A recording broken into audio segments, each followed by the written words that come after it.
স্বাগত দীপ্তর সন্ধ্যার সংবাদে। আপনাদের সাথে আছি আমি আনোয়ারুল আলম। শুরুতেই জানাবো সংবাদ শিরোনাম।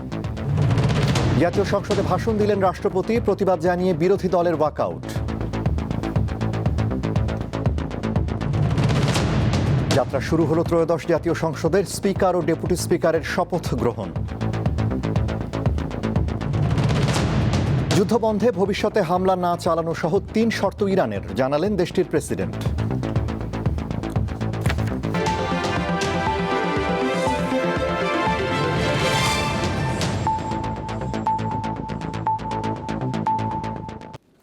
এবারে বিস্তারিত।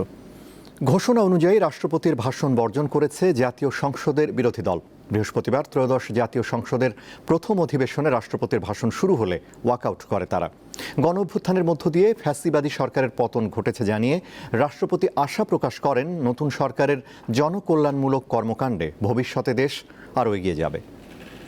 মাননীয় সদস্যবৃন্দ, আমি এখন মহামান্য রাষ্ট্রপতি জনাব মোহাম্মদ শাহাবুদ্দিনকে তার মূল্যবান ভাষণ প্রদানের জন্য অনুরোধ জানাচ্ছি। অধিবেশন শুরুর প্রথম দিন বিকেল ৩টা ৩৫ জাতীয় সংসদের স্পিকার হাফিজ উদ্দিন আহমদ সংসদের রেওয়াজ অনুযায়ী ভাষণ দেওয়ার জন্য রাষ্ট্রপতিকে অনুরোধ জানান। মহামান্য রাষ্ট্রপতি। জাতীয় সঙ্গীতের পর বিরোধী দলের হইচইয়ের মধ্যেই ভাষণ শুরু করেন রাষ্ট্রপতি। মাননীয় সদস্যবৃন্দ, সংসদের শৃঙ্খলা রক্ষা করুন, অনুগ্রহ করে নিজের আসনে বসে পড়ুন। এ সময় সংসদ থেকে ওয়াকআউট করেন বিরোধী দলের সদস্যরা। আপনাদের সবাইকে জানাই আন্তরিক অভিনন্দন ও শুভেচ্ছা। ত্রয়োদশ জাতীয় সংসদের প্রথম দিনটিকে ঐতিহাসিক দিন হিসেবে উল্লেখ করেন রাষ্ট্রপতি। সাফল্য কামনা করেন নতুন সরকারের। দেশের অর্থনীতিতে নানা চ্যালেঞ্জ রয়েছে। পয়েন্ট টু পয়েন্ট মূল্যস্ফীতি 2025 সালের জানুয়ারি মাসে 9.94% থেকে হ্রাস পেয়ে 2026 সালের জানুয়ারি মাসে 8.58% দাঁড়িয়েছে। আশা করা যায় পরবর্তী মাসগুলোতে মূল্যস্ফীতি হ্রাসের ধারা অব্যাহত থাকবে। মধ্যপ্রাচ্য যুদ্ধ পরিস্থিতির প্রভাব ও দেশের অর্থনৈতিক অবস্থার চিত্র তুলে ধরেন রাষ্ট্রপতি। মূল্যস্ফীতি ও বৈদেশিক মুদ্রার রিজার্ভের তথ্য দিয়ে দেশের কৃষি ও অর্থনীতির ক্ষেত্রে বর্তমান সরকার জনকল্যাণমূলক পদক্ষেপ নেবে বলে আশা করেন তিনি। বর্তমান সরকার অর্থনীতির গণতন্ত্রায়ন অলিগার্কিক কাঠামো ভেঙে জনগণের অংশগ্রহণ নিশ্চিত করবে। ঋণ নির্ভর অর্থনীতিকে বিনিয়োগ নির্ভর অর্থনীতিতে রূপান্তরই হবে বর্তমান সরকারের মূল লক্ষ্য। কর্মসংস্থান সৃষ্টি ও সম্পদ তৈরিতে বিনিয়োগ নির্ভর অর্থনীতি হবে চালিকা শক্তি। বর্তমান সরকার 2034 সালের মধ্যে $1 ট্রিলিয়ন অর্থনীতি গড়ে তোলার লক্ষ্যমাত্রা নির্ধারণ করেছে। ওয়াকআউট করার পর বিরোধী দলের নেতারা বলেন রাষ্ট্রপতি জুলাইয়ের সাথে গাদ্দারি করেছেন। ফ্যাসিবাদ ও গণতন্ত্র একসঙ্গে চলবে না। এই প্রেসিডেন্ট 3টা কারণে অপরাধী, যার বক্তব্য এই মহান সংসদে আমরা শুনতে পারি না। তিনি জাতির সামনে মিথ্যাবাদী হিসাবে সাব্যস্ত হয়েছে। দেশের প্রেসিডেন্ট মিথ্যাবাদী সাব্যস্ত হওয়ার পরে প্রেসিডেন্ট হিসাবে তার আর কোনো নৈতিক অধিকার থাকে না। সংসদের প্রথম অধিবেশনে দর্শক গ্যালারিতে ছিলেন অন্তর্বর্তী সরকারের প্রধান উপদেষ্টা ডক্টর মোহাম্মদ ইউনূস, প্রধানমন্ত্রী তারেক রহমানের সহধর্মিণী ডাক্তার জুবাইদা রহমান, মেয়ে জাইমা রহমান, আরাফাত রহমান কোকোর স্ত্রী সৈয়দা শামিলা রহমান এবং জুলাই যোদ্ধাদের অনেকে। শিমুল বাশার, দীপ্ত বার্তা কক্ষ। যাত্রা শুরু হলো ত্রয়োদশ জাতীয় সংসদের। বেলা 11টায় অধিবেশন শুরু হয়। এরপর স্পিকার না থাকায় সংসদ সভাপতিত্বের দায়িত্ব দেওয়া হয় অভিজ্ঞ সাংসদ খোন্দকার মোশাররফ হোসেনকে। তার পরিচালনায় স্পিকার ও ডেপুটি স্পিকার নির্বাচিত হন। বিনা প্রতিদ্বন্দ্বিতায় সংসদের নতুন স্পিকার নির্বাচিত হন হাফিজ উদ্দিন আহমদ ও ডেপুটি স্পিকারের দায়িত্ব পান কায়সার কামাল। ত্রয়োদশ জাতীয় সংসদের প্রথম অধিবেশন শুরু হয় বৃহস্পতিবার বেলা 11টায়। উদ্বোধনী বক্তব্য রাখেন প্রধানমন্ত্রী তারেক রহমান। বিসমিল্লাহির রহমানির রহিম। বলেন জাতীয় সংসদকে সব যুক্তি, আলোচনা ও সমাধানের কেন্দ্রবিন্দুতে পরিণত করতে চান তিনি। দল, মত, ধর্ম, বর্ণ নির্বিশেষে দেশের জনগণের প্রতিনিধিত্ব করছে। আমার রাজনীতি দেশ এবং জনগণের স্বার্থ রক্ষা করার রাজনীতি। সংসদের প্রথম অধিবেশনে সভাপতি হিসেবে খন্দকার মোশাররফ হোসেনের নাম প্রস্তাব করেন প্রধানমন্ত্রী। এতে সমর্থন দেন স্থানীয় সরকার, পল্লী উন্নয়ন ও সমবায় মন্ত্রী মির্জা ফখরুল ইসলাম আলমগীর। এছাড়া প্রস্তাবে সমর্থন দেন বিরোধী দলীয় উপনেতা আব্দুল্লাহ মোহাম্মদ তাহের। ত্রয়োদশ জাতীয় সংসদে সভাপতিত্ব করার জন্য আজ আমি প্রবীণ রাজনীতিবিদ এবং 5 বারের মতন নির্বাচিত জাতীয় সংসদ সদস্য জনাব ডক্টর খন্দকার মোশাররফ হোসেনের নাম প্রস্তাব করছি। খন্দকার মোশাররফ হোসেনের সভাপতিত্বে শুরু হয় স্পিকার ও ডেপুটি স্পিকার নির্বাচন। চিফ হুইপ নুরুল ইসলাম মনি স্পিকার পদে হাফিজ উদ্দিন আহমদের নাম প্রস্তাব করেন। ওই প্রস্তাবকে সমর্থন করেন হুইপ রাকিবুল ইসলাম। বিনা প্রতিদ্বন্দ্বিতায় কণ্ঠ ভোটে স্পিকার নির্বাচিত হন হাফিজ উদ্দিন আহমদ। সংসদ সদস্য জনাব হাফিজ উদ্দিন আহমদ বীর বিক্রমকে বাংলাদেশ জাতীয় সংসদের স্পিকার পদে নির্বাচিত করা হোক। যারা এই প্রস্তাবের পক্ষে আছেন তারা হা বলুন। যারা এই প্রস্তাবের বিপক্ষে আছেন তারা না বলুন। হা জয়যুক্ত হয়েছে, হায় জয়যুক্ত হয়েছে, হায় জয়যুক্ত হয়েছে। এরপর ডেপুটি স্পিকার হিসেবে হুইপ রুহুল কুদ্দুস তালুকদার ভূমি প্রতিমন্ত্রী ব্যারিস্টার কায়সার কামালের নাম প্রস্তাব করেন। এ প্রস্তাবকে সমর্থন করেন হুইপ এবিএম আশরাফ উদ্দিন নিজাম। নেত্রকোনা 1 থেকে নির্বাচিত মাননীয় সংসদ সদস্য ব্যারিস্টার কায়সার কামালকে বাংলাদেশ জাতীয় সংসদের ডেপুটি স্পিকার পদে নির্বাচিত করা হোক। যারা এই প্রস্তাবের পক্ষে আছেন তারা হা বলুন।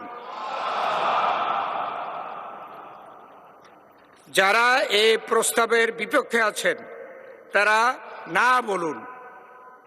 হা জয়যুক্ত হয়েছে, হায় জয়যুক্ত হয়েছে, হা জয়যুক্ত হয়েছে। কণ্ঠ ভোটে বিনা প্রতিদ্বন্দ্বিতায় সংসদের ডেপুটি স্পিকার নির্বাচিত হন কায়সার কামাল। মিনিটের জন্য বিরতি ঘোষণা করলাম। এরপর 30 মিনিটের জন্য সংসদ মুলতবি করা হয়। এ সময় নতুন স্পিকার ও ডেপুটি স্পিকারকে শপথ পড়ান রাষ্ট্রপতি মোহাম্মদ শাহাবুদ্দিন। আমি সংবিধানের রক্ষণ সমর্থন ও নিরাপত্তা বিধান করিব। সঞ্জিদা প্লাবনী, দীপ্ত সংবাদ, ঢাকা। খুলনা মংলা মহাসড়কের গুনাই ব্রিজ এলাকায় বাস ও মাইক্রোবাস সংঘর্ষে 2 শিশুসহ 12 জন নিহত হয়েছে। আহত হয়েছেন আরও 15 জন। বিকেল 3টার দিকে এই দুর্ঘটনা ঘটে। জানা গেছে, বাসের সঙ্গে যাত্রীবাহী একটি মাইক্রোবাসের মুখোমুখি সংঘর্ষ হয়। ঘটনাস্থলে বেশ কয়েকজন নিহত হন। দুর্ঘটনায় আরও বেশ কয়েকজন গুরুতর আহত হন। স্থানীয়রা জানান, দ্রুত গতিতে চলাচলের সময় দুটি যানবাহনের মধ্যে সংঘর্ষ হলে মাইক্রোবাসটি দুমড়ে মুচড়ে যায়। খবর পেয়ে পুলিশ ও ফায়ার সার্ভিসের সদস্যরা দ্রুত ঘটনাস্থলে পৌঁছে উদ্ধার অভিযান শুরু করেন। আহতদের উদ্ধার করে রামপাল উপজেলা স্বাস্থ্য কমপ্লেক্স ও খুলনা মেডিকেল কলেজ হাসপাতালে পাঠানো হয়েছে। পুলিশ জানায়, নিহতের সংখ্যা আরও বাড়তে পারে বলে আশঙ্কা করা হচ্ছে। এদিকে দুর্ঘটনার পর এলাকায় শোকের ছায়া নেমে এসেছে। এবারে আরএফএল ওয়ার্ড্রোব ঈদ বাজার।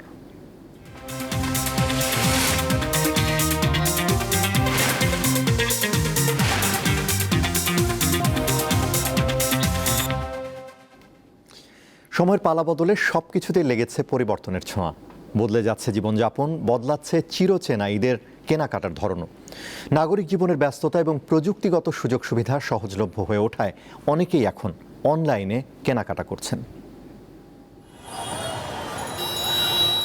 ব্যস্ত নগরী রাজধানী ঢাকা। ইটপাথরে ঘেরা এই শহরে সবাই ব্যস্ত, যেন দম ফেলারও সময় নেই। আর এই ব্যস্ততা কয়েকগুণ বেড়ে যায় বিভিন্ন সামাজিক ও ধর্মীয় উৎসবে। দরজায় করা নাড়ছে পবিত্র ঈদুল ফিতর। শপিং মলগুলোতে এখন উপচে পড়া ভিড়। তবে যারা কর্মজীবী নানা ব্যস্ততায় সময় বের করতে পারছেন না, তারা বেছে নিয়েছেন অনলাইন শপিং। ঈদ নিয়ে সাংবাদিকদের আরও বেশি কাজের পরিধিটা বেড়ে যায়, তো যে কারণে একেবারেই শপিং করার সময় হয়ে ওঠে না। আর কিন্তু শিশুদের জন্য, সন্তান পরিবার পরিজনদের জন্য ঈদ শপিংটা করতেই হবে, ঈদ কেনাকাটা করতেই হয়, কিন্তু সেক্ষেত্রে আমরা বেছে নিই অনলাইনটাকেই। অনলাইনে আমরা ঈদ শপিং করতে অনেক স্বাচ্ছন্দ্য বোধ করি। মিরপুরের বাসিন্দা শাম্মী আক্তার রুম্মানও অনলাইন শপিংয়ের পক্ষে। নানা ঝক্কি ঝামেলা পেরিয়ে মার্কেটে যেতে রাজি নন তিনি।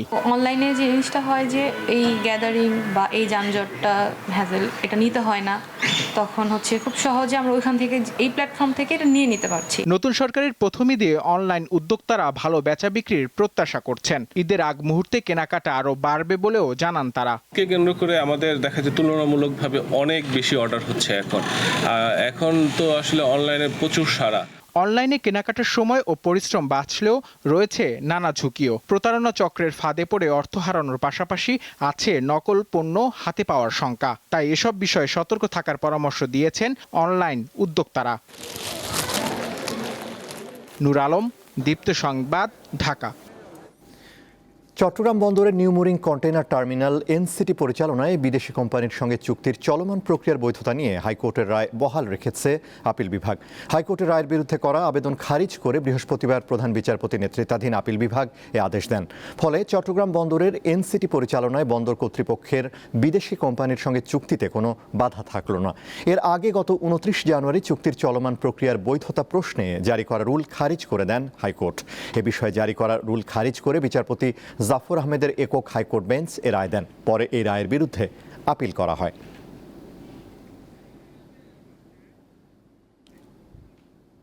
যারা মামলা করতে এসেছেন তাদের এখানে মামলাটি করার অধিকার বা লোকাল স্ট্যান্ডাই নেই। সো আজকে এই অর্ডারের পরে বাংলাদেশ সরকার দুবাই সরকারের সাথে যে চুক্তি করেছিল সেই চুক্তি অনুযায়ী যদি এখন এই চট্টগ্রামের নিউ মুরিং কন্টেইনার টার্মিনালটিকে ম্যানেজমেন্ট এবং অপারেট করার জন্য বাইরে অন্য দেশের কাউকে দেওয়া হয়, তাহলে সেটা বৈধ। সাভারে মহাসড়কের সার্ভিস লেন দখল করে গড়ে ওঠা অবৈধ স্থাপনা উচ্ছেদ করেছে উপজেলা প্রশাসন। দুপুর থেকে ঢাকা আরিচা মহাসড়কের সাভার বাজার বাসস্ট্যান্ড এলাকায় এই উচ্ছেদ অভিযান পরিচালনা করা হয়। উপজেলা প্রশাসনের কর্মকর্তারা জানান, দীর্ঘদিন ধরে সাভারে অবৈধভাবে স্থাপনা গড়ে ব্যবসা করে আসছিলেন অসাধু ব্যবসায়ীরা। এতে সার্ভিস লেনে সবসময় যানজট লেগেই থাকত। স্থানীয়দের চলাচলের সুবিধার্থে উপজেলা প্রশাসন সার্ভিস লেনে গড়ে ওঠা অবৈধ স্থাপনা উচ্ছেদ অভিযানে নামে। অভিযানে অন্তত অর্ধ শতাধিক অবৈধ স্থাপনা উচ্ছেদ করা হয়। এতে সার্ভিস লেন দিয়ে যান চলাচল স্বাভাবিক হবে। আন্তর্জাতিক, ইসরায়েল ও যুক্তরাষ্ট্রের সঙ্গে যুদ্ধের 13তম দিনে এসে সংঘাত বন্ধে 3টি শর্ত দিয়েছে ইরান। স্থানীয় সময় বুধবার সামাজিক যোগাযোগ মাধ্যম এক্সে ইরানের প্রেসিডেন্ট মাসুদ পেজেশকিয়ান এ ঘোষণা দেন। শর্তগুলো হলো, যুদ্ধ বন্ধ করতে হলে ইরানের বৈধ অধিকারের স্বীকৃতি দিতে হবে, চলমান যুদ্ধের ক্ষতিপূরণ প্রদান এবং ভবিষ্যতে ইরানে আর কোনো আগ্রাসন না হয় তার আন্তর্জাতিক নিশ্চয়তা। এসব শর্তের বিষয়ে এখনও আনুষ্ঠানিক কোনো প্রতিক্রিয়া জানায়নি ইসরায়েল ও যুক্তরাষ্ট্র। এদিকে ওমানের সালালাহ বন্দরে জ্বালানি ডিপোর একটি ট্যাঙ্কে এবং বাহরাইনের উত্তরাঞ্চলে একটি জ্বালানি ট্যাঙ্ক লক্ষ্য করে হামলা চালিয়েছে ইরান। এছাড়া ইরাকের আল ফাও বন্দরে দুটি বিদেশি তেলবাহী ট্যাঙ্কারে বিস্ফোরক বোঝাই নৌযানের মাধ্যমে হামলা হয়েছে। এতে একজন নাবিক নিহত হওয়ার তথ্য জানিয়েছেন দেশটির সেনাবাহিনী। এ ঘটনায় ইরাকের সব জ্বালানি বন্দরের কার্যক্রম পুরোপুরি বন্ধ করে দেওয়া হয়েছে। আলোচিত হরমুজ প্রণালীতে তেলবাহী ট্যাঙ্কারগুলোকে নিরাপত্তা দেওয়ার প্রতিশ্রুতি দিয়েছেন মার্কিন প্রেসিডেন্ট ট্রাম্প। পাশাপাশি যুক্তরাষ্ট্র 172 মিলিয়ন ব্যারেল তেল বাজারে ছাড়বে বলেও জানান তিনি।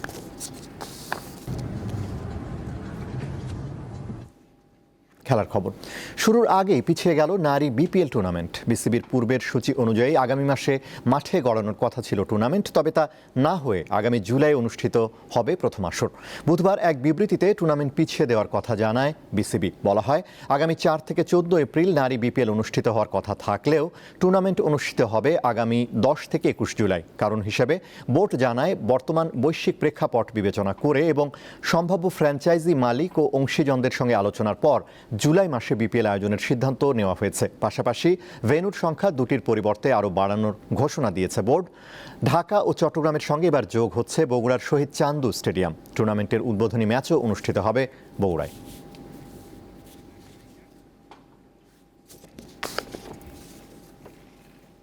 শেষ করব দীপ্তর সন্ধ্যার সংবাদ, তার আগে সংবাদ শিরোনামগুলো জানাবো আরও একবার। জাতীয় সংসদে ভাষণ দিলেন রাষ্ট্রপতি, প্রতিবাদ জানিয়ে বিরোধী দলের ওয়াকআউট। যাত্রা শুরু হলো ত্রয়োদশ জাতীয় সংসদের স্পিকার ও ডেপুটি স্পিকারের শপথ গ্রহণ। যুদ্ধবন্ধে ভবিষ্যতে হামলা না চালানো সহ 3 শর্ত ইরানের, জানালেন দেশটির প্রেসিডেন্ট।